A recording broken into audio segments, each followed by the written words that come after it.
Did you know that 1 in every 50 people have a brain aneurysm? Ruptured brain aneurysms are fatal 50% of the time. And horribly, there is a rupture every 18 minutes. On today's show, I will be talking with someone who has been a friend and guardian angel to me. And as I went through brain surgery myself for an unruptured aneurysm, I met Tricia Scobey because she's on the board of the B Foundation, a group dedicated to research, awareness, advocacy, and support. Their goal is to live in a world where brain aneurysms can be found before rupture so that lives will be saved and the devastation they cause will be eliminated. I'm Hilary Topper, and this is Hilary Topper on Air. I'm so excited that Tricia Scobey is here to join me today. She is a survivor of a life-changing brain aneurysm. Tricia, welcome to the show. Hi, Hilary. Thanks for having me today. But I just want to say I'm not a board member of the B Foundation. I sit on their ambassadors group, and we do a lot of work with the B Foundation. Thank you for clarifying that. Could you tell me a little bit about you and your background before we start the interview? My background for my brain aneurysm or my background about who I am? Your life. My life. So I am a paralegal. It is probably the third different remaking of my life. I work for a real estate attorney up in New York. I have lived in Chicago. I've lived in Pittsburgh, New York, and New Jersey, and I recently moved down to Charleston, South Carolina. I have a significant other, and between the two of us, we have 5 kids, three of which I did on my own, twins and an older one. Uh, what else do you need to know about me? I love to bake. Baking is my stress relief. It is what I do when life gets pretty crazy and out of control. It's also what I do just because I have free time and need something to do. And I'm a Chicagoan at heart. My Chicago roots will never go away from me. I love Chicago sports. I kind of live and breathe them. So I The guess food that there is pretty good too. the food is really good. The food is really good in Chicago. The food is really good in New York, and the food is really good in Charleston. So perhaps that's what I keep chasing as I move from place to place. Sounds like a good title of a book, Chasing Food. Yeah, pretty much. All right, so take us back to that pivotal moment on November 8th. That was 2020, so it was like right in the heart of COVID, and share your experience with our listeners. Oh, not always an easy story to tell, but an important story to tell. So I am a migraine sufferer. I have had them since I was a teenager. I had a migraine on Saturday evening and didn't really think much of it. And then that in the middle of the night, I woke up with another migraine, something that's never ever happened to me in my life. All of a sudden, I had the aura, my head didn't feel well. But again, didn't think much of it because I suffer from migraines. In the morning, I was talking with John and I said to him, I had a migraine last night. He goes, "Oh, how are you?" And I said, "I have that kind of migraine hangover. I don't know if you suffer from them, Hillary, but you kind of feel off the next day." And he said, "But it's kind of different in that, like, I have this pressure behind my eyes and I've never experienced that before." He said, "Huh, all right." We just kind of went on with our days, not feeling great. I was baking that day. I was doing something. I made cake pops for a friend for her son's birthday. And then I went to sit down and watch football with my 22-year-old daughter. So we sat down to watch the Bears game, and I wasn't feeling great. And I thought, oh, you know what? I'll close my eyes. What's the big deal? The next thing I remember was questions being thrown at me by John. The story goes that my daughter went to ask me a question. I didn't answer. She looked over and I was passed out and foaming at the mouth. She immediately got him. He came inside and called 911. They started asking me questions about who I am, where I live, making sure I knew those things. And then they asked me, did I have a headache? And I said, yes. And they said, on a scale of 1 to 10, what is your headache? And I said, it's an 11. It was like a headache I'd never had before. And with that, the tears start flying because then I realized just how awful I felt. Paramedics showed up very quickly thereafter. I got in the ambulance. My understanding is I threw up in the ambulance. Um, and then they took me to the hospital, immediately did scans, and none of that I remember. All I remember was the questions being asked of me. And the next thing I remember was someone saying to me, I need to have brain surgery. And I said, well, what do you mean I need to have brain surgery? And they said, you have a bleed in your head. And if you don't have surgery immediately, you're going to die. He said, well, I'm not planning on dying today, so go ahead and do the surgery. But I asked him how he knew, because I didn't even remember at that point the test being run. And he had said they had done all these tests, they found a bleed.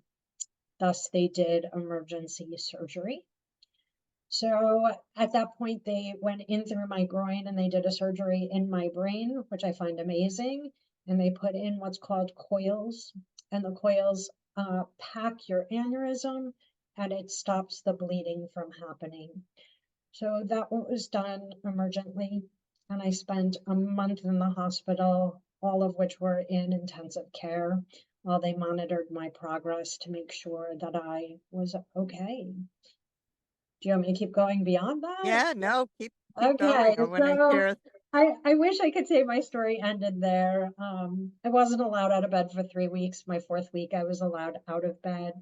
Um, and that was only with the assistance of a nurse, and that was only to go to the bathroom. And that was the only time I was allowed out of bed. So after the 4 weeks, they discharged me with minimal PT in the hospital. They just needed to make sure that I could walk with a walker and get through my house. Um, I, like you, Hillary, have been, I guess I could use the word athlete. I've been running for a number of years, and I actually had run 8 miles the day before my rupture happened. I was eating healthy and in the best shape of my life. Um, so when I got home on the walker, it only took a week for the physical therapist to allow me to start walking on my own.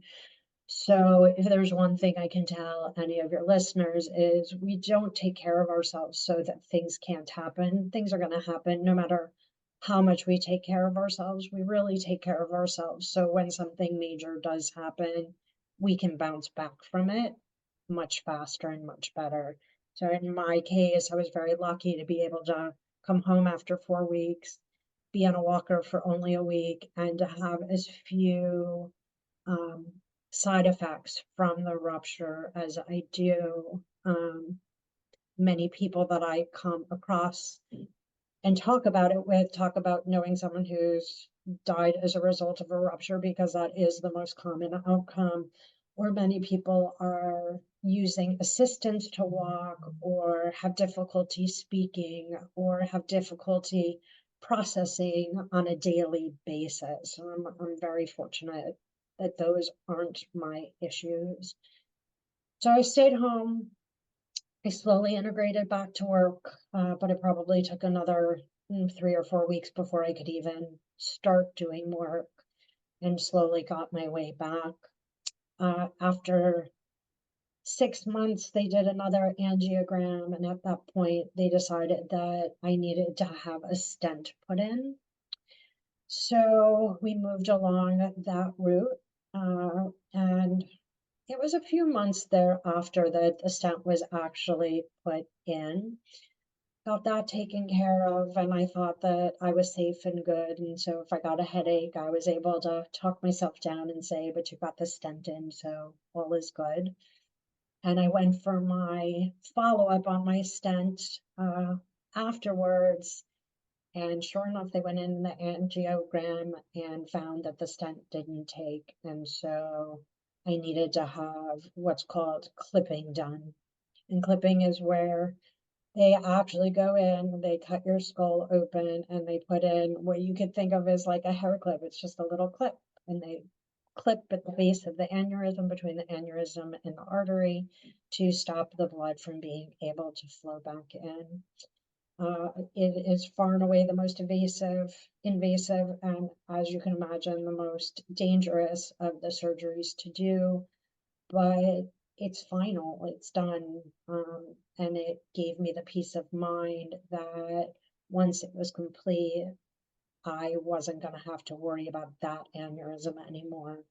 So I stand here today, a year and a half out from that surgery, knowing that that aneurysm is safe, but monitored for the rest of my life to ensure that no further aneurysms develop in my brain. Thank you so much for sharing that. It's such a difficult experience. Can you talk a little bit about your mental state during and even after when you learned of the third time that you had to have the surgery?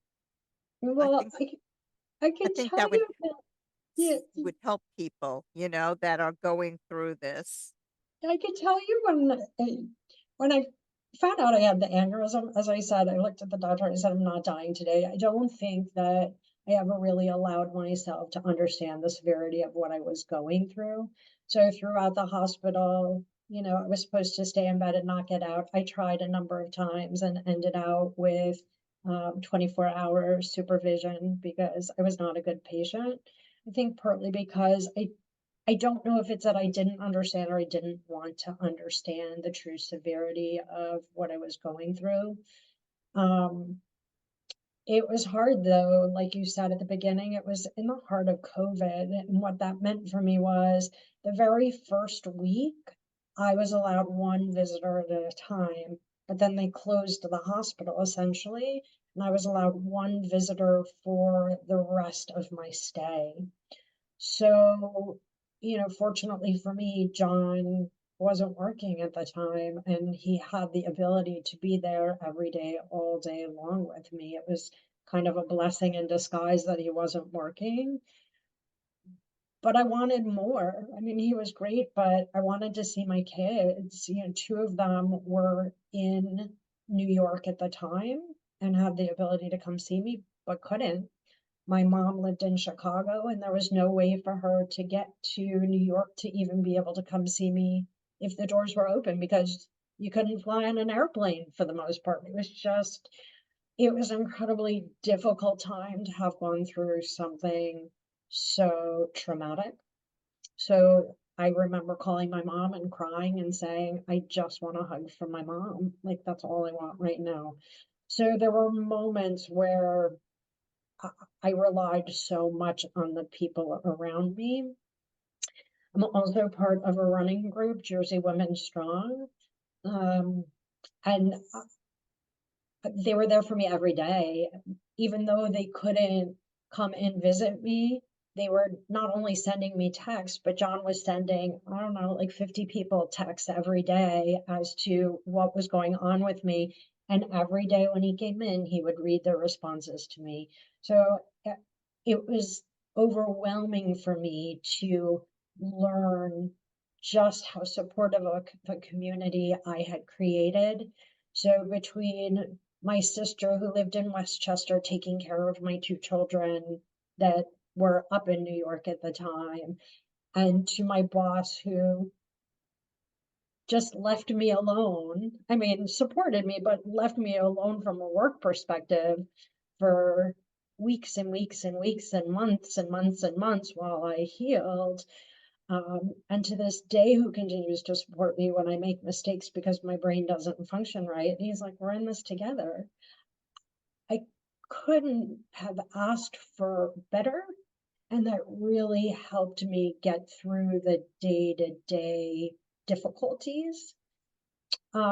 When I was told I had to have this stent, I didn't think much of it because I had known all along, but I wasn't really looking forward to going through another surgery and another ICU stay. But I was in the same ICU that I was in for my rupture. And when I was discharged with the stent, they all stood up and started clapping for me. And the tears start pouring down my face because it's moments like that that you realize just how far you've come in progress. So that was pretty incredible. Um, and then as a side, I also had to have a subclavian bypass 3 weeks after the stent was put in because I had a blockage of an artery in my shoulder. And so to say my mental health was not in a great place, especially after the shoulder surgery, um, it was bad. It was hard, and there were a lot of tears because I just felt like every step forward I took was 3 steps back because it was just one more medical problem, one more doctor's appointment, because they were daily at the beginning, then weekly, then monthly. I mean, it was just, uh, I had had enough. And um, I kept plugging along and I kept having a positive attitude and that I knew I was going to get through this, but it took a toll trying to keep myself standing up every day. And again, that support network that I talked about, they kept me moving forward every day just with their rah rah on the sidelines. Like I needed it. I truly needed their energy. Um, And then, like I said, I was in this great place mentally. I realized everything's better. My aneurysm's under control. I got the stent put in. So when they did the angiogram and found out that it hadn't taken, they told me that while I was still on the operating table. And I cried and I cried and I cried and I cried and then I cried some more. I didn't know how I was going to do it again. Um, it just, the thought of one more surgery and the one surgery that I didn't really want to have, where they were going to cut open my head, and I just, I didn't know how I was going to do it. But like I said at the beginning, death wasn't an option. So, okay, I guess I'm going to get this one done. And I did. And I had my pity party for a couple weeks after my brain surgery. And I took myself shopping and I went and got my hair done because you would have never known that I had surgery right here. 2 weeks after my surgery, you couldn't even tell that I had had it. But I was still having my pity party and I was doing everything I could to try and self soothe and have other people soothe me because it was rough. Um, But I got through it. Today I stand here and say to you, am I grateful I had a brain aneurysm rupture? Absolutely not. But can I tell you that the people I have met are the most courageous, strong, empowering people I have ever met, without a doubt. It has brought so much to my life. And the Beef Foundation, what it has done for me personally, has been immeasurable. It is where I put my energy and my strength whenever I can, because being able to educate people about brain aneurysms is the best thing we can do to help prevent other people from being in my shoes. You know, one in 50 has one, and we don't know it. And every 18 minutes there's another rupture. And hopefully through the research that the B Foundation funds, that those numbers can change. 100% agree. Before we move on, I want to keep going with this, but before we move on, I have to say that I'm so appreciative of our sponsors and must take the time out to thank them. Please support our sponsors and tell them that you heard about them on Hilary Topper on. Special thanks to the Russo Law Group, Long Island Signature Elder Law, Special Needs and Estate Planning Law Firm, and Buddha Bath, a natural bath and body care company that offers a wide variety of products, including body butter, bath bombs, soap bars, and sugar scrubs. Now, Trisha, back to you. You know, the one thing I wanted to ask you while you were talking about the support, because I too get that support from my running and triathlon groups. Um, there's just really something special with my running group that I've never found before. Um, could you talk a little bit about how you actually came back to running? Like, when did that happen? You come home, you're in a wheelchair. I mean, not a wheelchair, a walker. And how did you get yourself to start to run again? It was slow and it was steady. When I first had my rupture, I could barely walk down this. I could walk down my driveway. That was about the extent of what I could do. I could walk to the end of my driveway. Within a couple of weeks, I could walk to the end of my street, and that was all with a walker. So I had to work on building my strength back up, my stamina back up.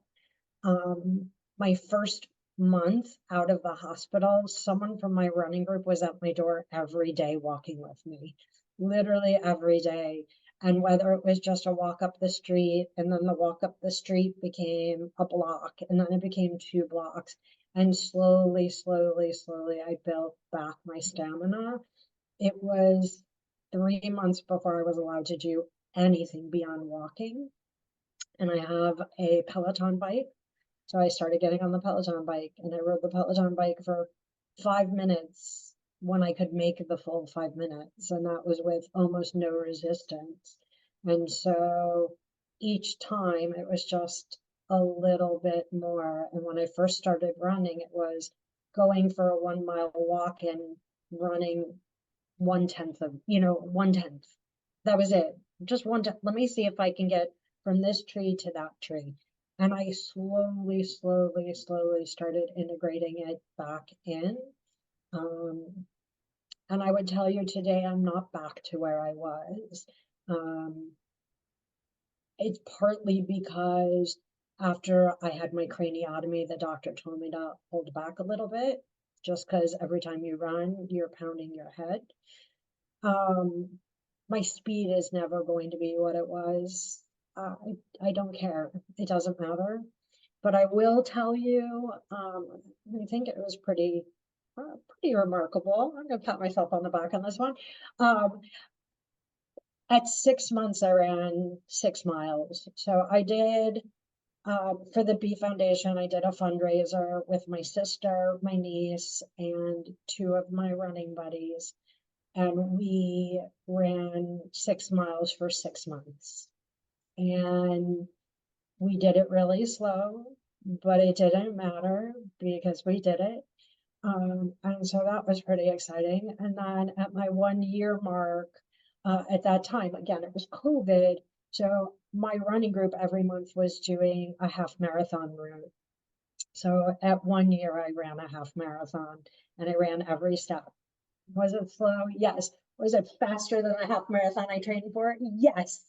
Um, but it was slow and steady progress, and I really had to learn to listen to my body because I don't know about you, but I'm one of those people, I'm going to push and push and push my limits as far as I can. Um, I can't do that anymore. I have learned with your brain, you can't do that. With your brain, you really have to listen. And so after my craniotomy, when my doctor said to me, kind of watch the running, I've tried to limit myself to no more than 6 miles, which is more than enough for me. That's fine. Um, and so I get out and move, and it's more important to me that I'm moving than how far I'm moving or how fast I'm moving. It clears my head, it's my mental health right along with my baking. I need it. I need it. And even though I've moved away, Hilary, I still run with all my friends up in New York. We get on the phone, we schedule a time and we run together. I love So that. I continue to have tremendous support from those same people that helped me in the beginning. I wanted to ask you about, something that keeps coming up with me. That people look at me and they say, "Oh, you look fine. You're 3 weeks out. You look perfect. You look normal. Um, I guess you're all better now." Can you address that? It is the true challenge that I struggle with, and not just me, as you said, you do, and so many people in this community struggle with, because our disease is internal. There is in many cases no external way to know what we're struggling with. Um, I struggle with fatigue. I struggle with headaches. I struggle with certain processing issues and memory issues. Um, they've all gotten way better over time, but continue to struggle. And for me, what I have learned is when I meet someone for the first time, uh, I often have to preface it and tell my story, because I don't want someone to think that, oh, I've been there for an hour. Why do I need to go home already? I want them to understand I just get tired much quicker. I look healthy, but you can't understand and feel what I'm going through inside my body.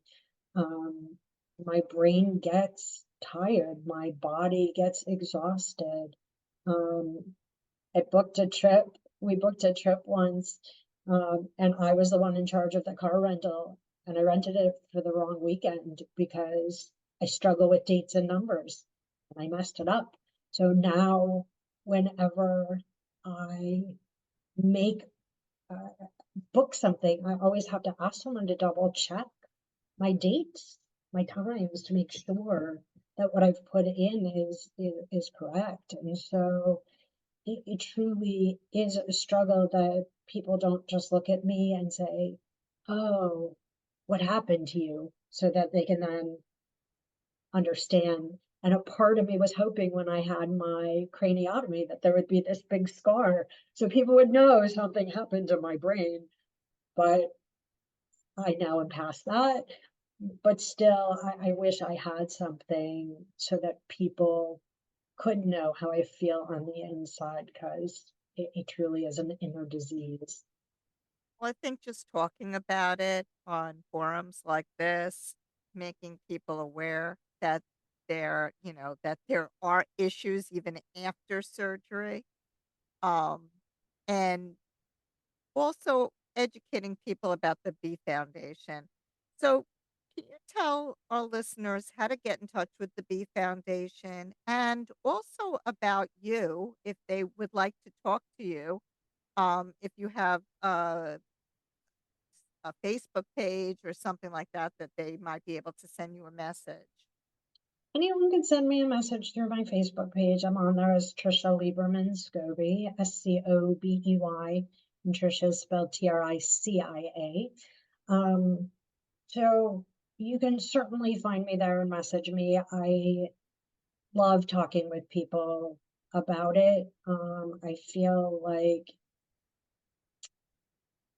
if I can make a difference in one person's life, then I've lived a very good life. And so I Well, you really, already did that for me. well, I'm so appreciative to hear that, Hilary. But I just, my experience was so difficult and I felt so alone that if I could be that person for someone, I will be there as much as I can for everyone.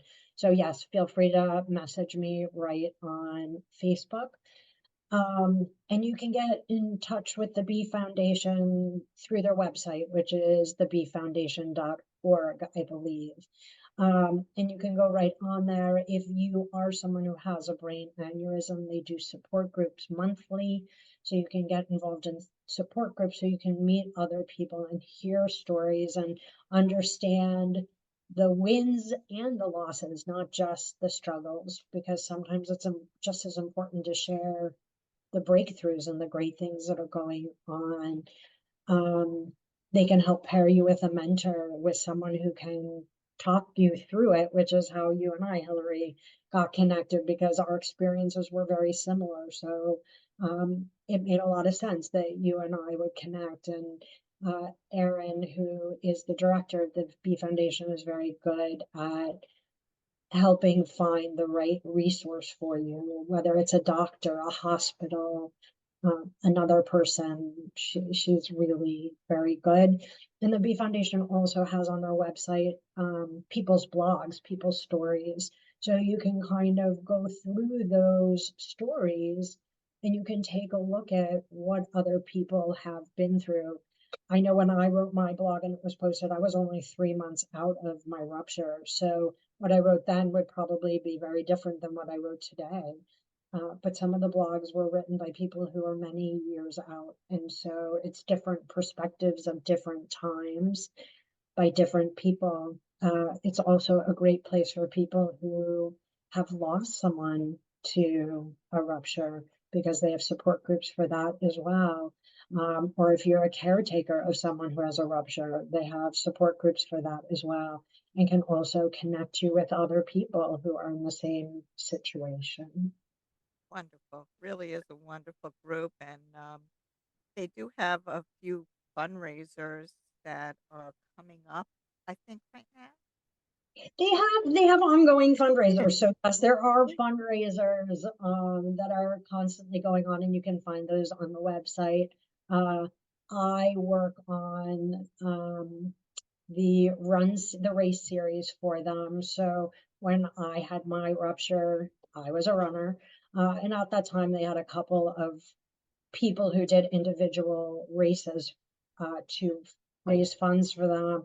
And what we did was we created a race series, and we have runs that go on now throughout the whole country, where people can hop on, or you can do it virtually just to participate and to help fundraise for them. So that happens in the month of September because it's Brain Aneurysm Awareness Month, and it trickles into October because there are a couple races that happen then as well. Well, thank you so much for sharing your journey with us. I know it's going to help so many people and definitely helped me. I also want to thank our sponsors once more, the Russo Law Group, Long Island Signature Elder Law Special Needs and Estate Planning Law Firm. For additional information, visit bjrussolaw.com, and Buddha Bath, a natural body and bath company. For more information, visit buddhabath.net. And last but not least, I want to thank you, our listeners, for tuning in.